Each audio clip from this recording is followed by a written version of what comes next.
I love it. I was waiting to see who was going to not show up. I'm like, there's a sign of stamina here, and I like it. I like where we're at here, man. Um, so it was a good day. It was a beautiful day. I'll tell you something. I don't know why you wouldn't want to come to the University of Arizona. It is absolutely gorgeous out. We were able to have a great practice again today. Big day for the program tomorrow. We're going to the Center of Opportunity, spending the 3 hours at the Center of Opportunity, a homeless shelter here in town, bringing our whole football team to help them out, getting prepared for Easter, helping them with their weight room. So we're excited about that. Then moving into meetings to get ready for Saturday in the stadium. So we need to keep performing better. So hopefully we'll have 1,500 people here on Saturday, and they see a better showing than necessarily parts of today. But I guess a rougher showing on offense means a good showing on defense. So any questions? Why is that important to go to a place like that, the center of opportunity for your team, to keep things in perspective as you guys go through camp? Well, we're a big, the huge part of our program is giving back to the community. So, and then also giving to our players, right? So yesterday we had We Educate Wednesday, and we brought in Barry Scheck from the Innocence Project to talk to our team. And we'll share that next Wednesday with everybody. But then on Friday, you get a chance to go to the Help a Homeless Shelter and go to Center of Opportunity. And obviously, it's an important part of our players' development as we're trying to build not just a program of professional athletes, but professionals in general. And we think it's a huge part of our what we're trying to get done. Is it going to be a scrimmage in the state? Saturday, yeah, so what we're able to do is a 49% scrimmage. So we're able to tackle 49% of practice. Then starting next week, we'll be able to full scrimmage the following 3 Saturdays in a row. So we'll go all individual for the first hour and 30 minutes, and then for an hour and 29 minutes, we'll scrimmage. When we watch you guys practice, is there a coach that's influenced you the most in the way you run things, drill, stuff like that, or like a little bit? I think there's a lot that you take from a lot of different head coaches. Coach Billick was a phenomenal organizational coach. You kind of stayed to your practice plan. You knew exactly what you were getting done.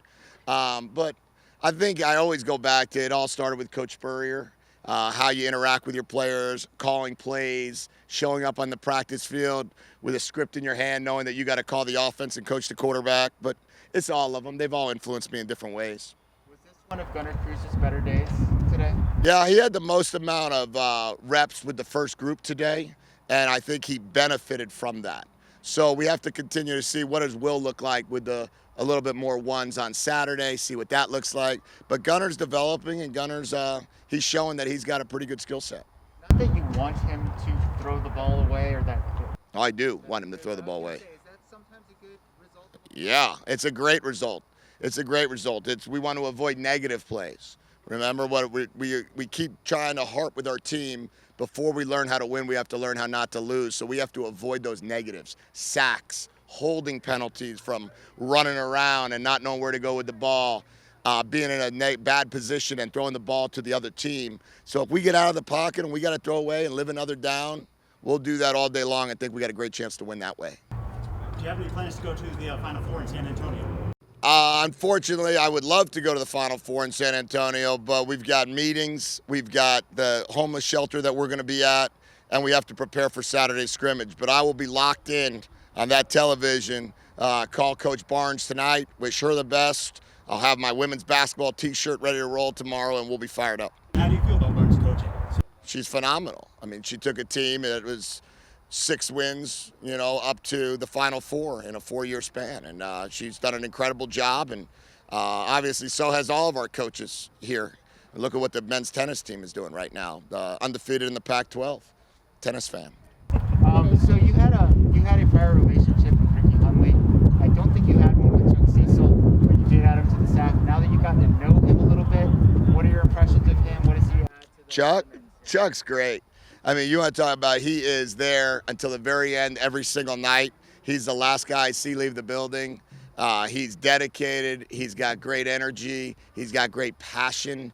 And really, when you listen to him talk to the kids, it's really all about the kids for him. He's a great teacher.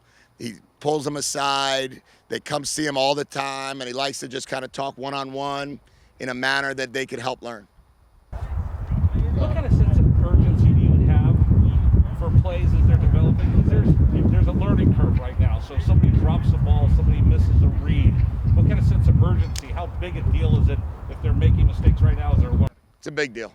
It's a big deal. It's a huge sense of urgency. I think Coach Brown said it the first day, no one's waiting on Arizona, right? So that game's happening.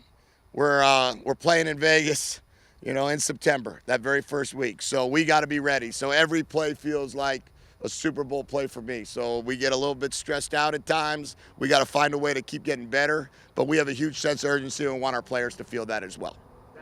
Gunnard and Will not separate themselves from you? I think they've moved the ball the most. They've completed the most amount of passes. It starts an individual. It starts at walkthrough. It's having a command in the huddle. It's being able to call plays. It's being able to control the line of scrimmage. They've done that in the meeting rooms, on the practice field, and we're rewarding them for that.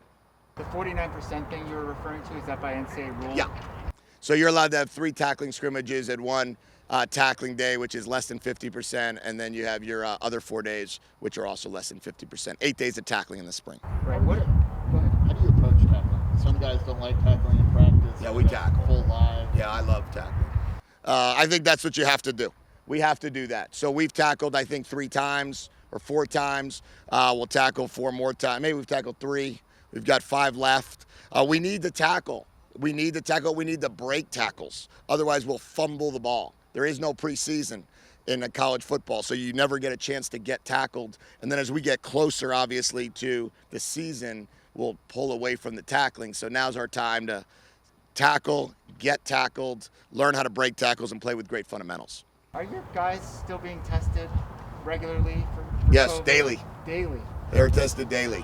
Yes. Is that like early in the morning? Yeah, we get tested before 8 a.m., I believe it is. Huh. Yeah, and then hopefully we'll get them all vaccinated here. That's the plan. It's certainly available to them all, and I know they've all been signing up. So not saying that that's going to change the testing yet, but I know we're going to try to get them all vaccinated, and like I am. You bring up still like, hey, you guys need to be careful. You need to. Regularly, and we have to. I mean, we have to. We show them what's going on in other parts of the country. We talk about to try to avoid it here. Other teams have been shut down already this spring, and we can't afford to miss one day. So that's our goal, and our guys have done a really good job with that. Okay, thanks, guys. I appreciate it. We'll see you all on Saturday.